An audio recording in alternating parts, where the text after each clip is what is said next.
There is a message on your phone that you have read too many times to count. You check it before sleep. You check it when you wake. You check it in the middle of a conversation with someone else, hoping the screen has changed. The typing bubbles appeared. Then they vanished. Then the person vanished. And your brain has not stopped replaying that moment since. You tell yourself it is because the connection was real, because the chemistry was rare, because love does not evaporate without a reason. But here is the uncomfortable truth. Your brain is not clinging to a person. It is clinging to something far more primitive, an unpaid bill. And the scientist who first proved this was not studying heartbreak at all. She was watching waiters. Her name will matter to you more than you expect. In 1927, a young psychologist named Bluma Zeigarnik sat in a café. She had been born in Lithuania, trained in Russia, and was now a doctoral student of Kurt Lewin, one of the founders of Gestalt psychology. Across the room, Lewin noticed something that should have been impossible. The waiters could recall complex orders with perfect accuracy. Who wanted the schnitzel? Who needed the wine? Who asked for extra bread? But the moment a customer paid the bill and stood up to leave, the memory dissolved. The order was gone. Not faded. Not hazy. Erased. Lewin wondered if the human mind treats unfinished business differently from finished business. Zeigarnik decided to find out. She had no idea she was about to discover the exact mechanism that would explain why your ex still lives in your head 99 years later. She recruited 32 adults and gave them 22 small tasks. Thread winding, paper folding, simple multiplication, drawing a vase from memory, counting backward by threes. The tasks were designed to take 3 to 5 minutes each. Zeigarnik made sure no one suspected the real purpose. Half of the participants were allowed to finish. The other half were interrupted right when they were most engrossed, right when the thread was halfway wound and the vase was half drawn. Then Zeigarnik waited 1 full hour and asked everyone to recall what they had done. The results were unmistakable. The interrupted tasks were remembered roughly 2 times as well as the completed ones.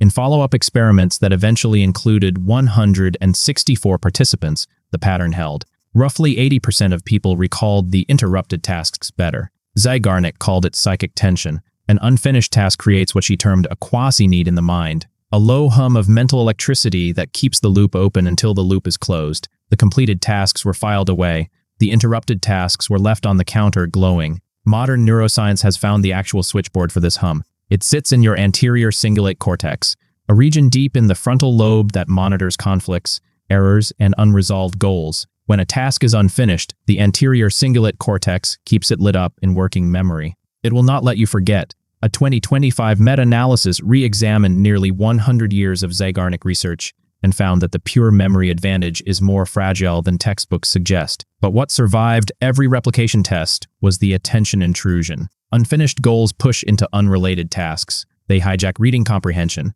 They slow problem solving. They sit in the background like a program you cannot close. And a related discovery from the same Berlin lab, the Ovsiankina effect, showed that people resume interrupted tasks at a rate of about 67%. The brain does not just remember the open loop, it is biologically compelled to close it. Now translate this to your phone. That message with no reply, that relationship with no ending, that person who walked away without a word, your brain has filed it exactly where it files an unpaid bill. It is an open loop, and open loops do not age. They do not fade with time, they stay lit. The anterior cingulate cortex keeps them active. You check their social media late at night not because you are weak, but because your brain is trying to gather the data it needs to close the loop. You replay the last conversation because your mind is still searching for the missing piece. Every song becomes a clue. Every mutual friend becomes a potential source of information. Your brain is running a background investigation on a case that has no judge. You are not heartbroken in the way you think. You are cognitively stuck. And here is where the story turns from historical curiosity into something that should terrify you about your entire life. In 2008, a researcher named Gloria Mark at the University of California, Irvine, sent observers into real workplaces with nothing but stopwatches and patience. They timed every activity to the second. They watched software developers, managers, and financial analysts. They found that information workers switch activities on average every 3 minutes and 5 seconds. Roughly half of those switches are self-interruptions. You pull yourself away from your own work. You open a tab. You check a notification. You answer a text. But the truly staggering figure is this. When you are interrupted by something external, it takes an average of 23 minutes and 15 seconds to return to your original task with full focus. Not 5 minutes, not 10. 23 minutes and 15 seconds. And during those 23 minutes, your brain is not idle. It is running background processes on every open loop you have ever created. the email you did not send, the argument you did not finish, the person who disappeared without explanation. Your working memory is a crowded café full of unpaid bills, and the noise never stops. The modern brain is drowning in open loops, and the person who ghosted you is just one tab in a browser with dozens of others open. So what do you do with a loop that cannot be closed? You cannot force a ghost to reply. You cannot stage a conversation that never happened. But you can do something that Zeigarnik herself could not have predicted.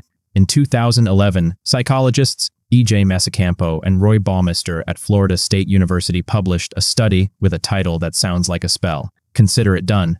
They had participants reflect on important unfinished tasks from their own lives. Then they gave some of those participants a simple instruction. Write down exactly when, where, and how you will address the task later. Not a wish, not a hope, a plan. The result was extraordinary. Participants who made no plan kept drifting. Their minds wandered. Their reading scores dropped. But the planners were free. The intrusive thoughts vanished. Reading comprehension returned to normal. Performance on unrelated puzzles improved. The open loop closed not because the task was finished, but because the brain had received a credible plan, a specific next step, a date on the calendar.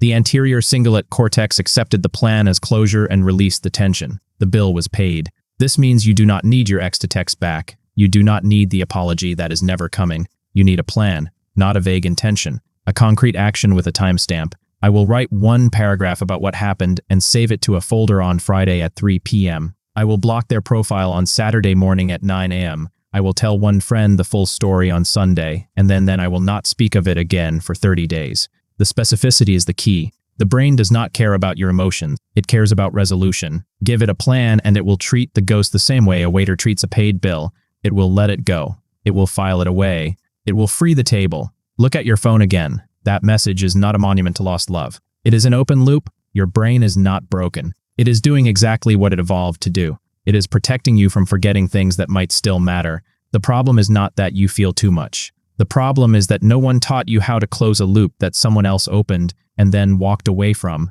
The Zeigarnik effect is not a curse. It is a feature, and features can be hacked. Write the plan, set the date, close the loop, then watch what happens when your brain finally stops running that background process and gives you back the room you need to breathe. The notification badge will still be there, but it will no longer blink.